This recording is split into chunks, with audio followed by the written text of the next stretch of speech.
in the midst of the hot takes offered up by the 2020 Democrat candidates when the two anti-Semitic U.S. congresswomen were denied entry into Israel, the guy at the front of the pack was quickly reminded that former President Obama's administration made a similar decision. Joe Biden posted a tweet meant to criticize the Israeli government's decision. He said he is a supporter of Israel, but no one should be denied entry into a democratic state over ideas. No democracy should deny entry to visitors based on the content of their ideas, he said. I have always been a stalwart supporter of Israel, a vital partner that shares our democratic values. No democracy should deny entry to visitors based on the content of their ideas, even ideas they strongly object to. And no leader of the free world should encourage them to do so. Joe Biden, at Joe Biden, August 15, 2019. Under normal circumstances, this would be a reasonable opinion from an American accustomed to First Amendment rights. In the case of Congresswoman Tlaib, however, the fact that an organization that is known for supporting the BDS movement and the elimination of Israel was sponsoring her trip certainly played a role in the decision. When it became clear that Tlaib's motivation was to go to Israel and provoke controversy on behalf of Palestine, it shouldn't be surprising that denial of entry was made. Hey, remember that time that the Obama administration made a similar decision?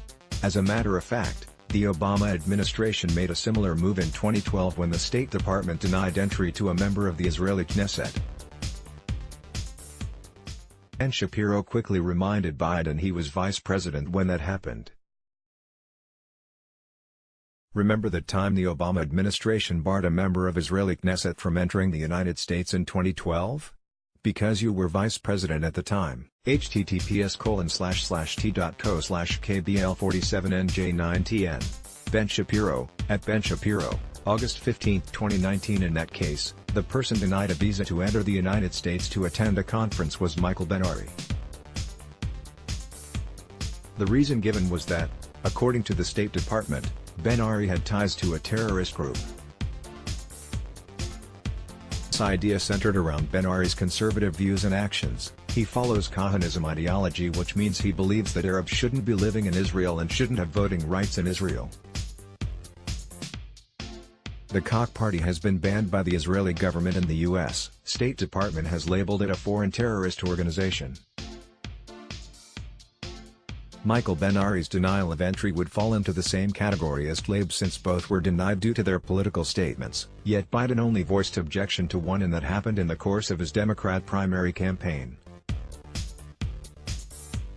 Biden didn't personally make the decision in 2012, of course, but I am surprised he weighed in as he did, given the dreadful relationship the Obama administration had with Israel and Prime Minister Netanyahu in particular. At the time of Ben-Ari's denial of entry, the president of the Knesset, Reuven Rivlin, voiced his opposition. Shapiro was referring to an incident in 2012 in which Israeli Knesset member Michael Ben-Ari was denied an entry visa by then-President Obama's State Department, who claimed he had ties to a terrorist group. President Reuven Rivlin responded to the ban, calling it an assault on the Knesset as a whole. Rivlin said, "The United States allegation that an MK is a terrorist is unacceptable. It is also noteworthy that despite garnering more than 70% of the Jewish vote in his elections,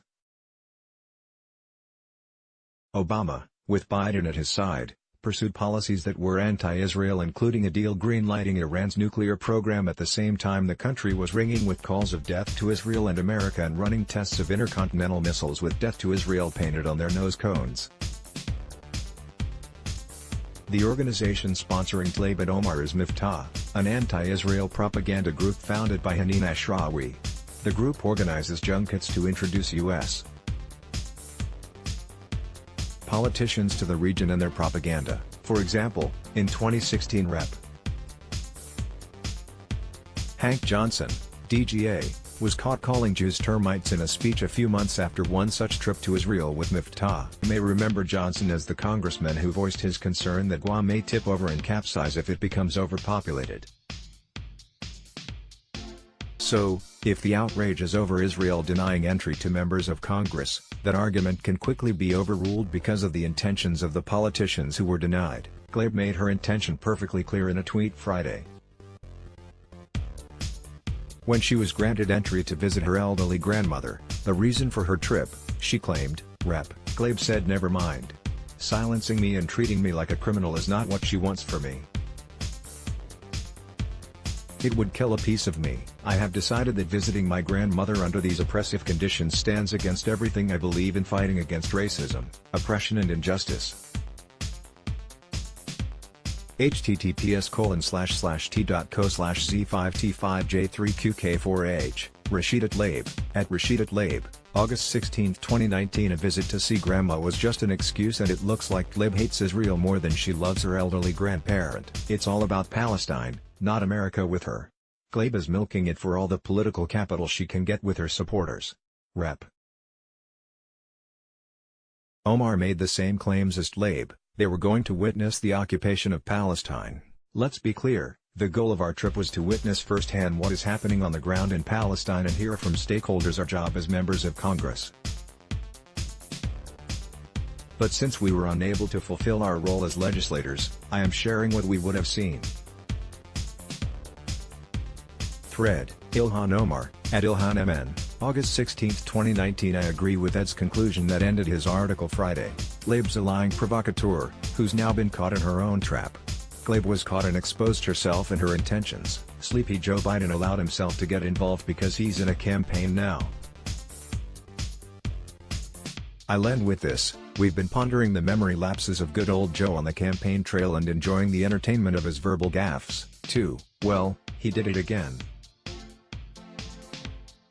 Friday night during a fundraiser in Rehoboth Beach, Delaware, he got confused about in which state he delivered remarks recently attacking President Trump on his Charlottesville statement. At one point, the former vice president referenced his own speech in Burlington, Iowa last week when he accused the president of fueling a literal carnage in the country with his rhetoric, but initially said the speech took place in Burlington, Vermont. Biden immediately corrected himself to say he delivered those remarks in Burlington, Iowa. Not normally a big deal with most candidates, and he quickly corrected himself according to the Pool report, but Joe is a known gaffe machine. It's just further proof that he can't speak without gaffes. Even the most simple of facts get mixed up. And, if I were Biden, I wouldn't be reminding everyone within earshot that the whole basis of his campaign is based on a trope. Despite what Biden and fellow Democrats say, President Trump did denounce white supremacists and the neo-Nazis in the Charlottesville march. Let's block ads. Why?